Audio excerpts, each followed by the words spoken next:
Constructivism as a paradigm or worldview possesses that learning is an active constructive process. The learner is an information constructor.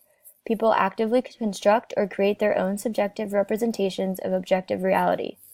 New information is linked to prior knowledge, thus mental representations are subjective. Constructivism states that learning is an active, contextualized process of constructing knowledge rather than acquiring it. Cognitive load theory of multimedia learning is a theory that focuses the load on working memory during instruction.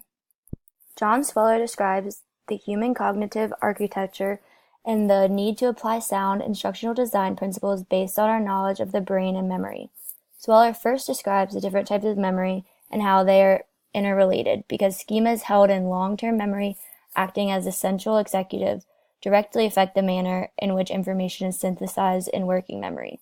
Sweller then explains that in the absence of schema, instructional guidance must provide a substitute for learners to develop their own schemas.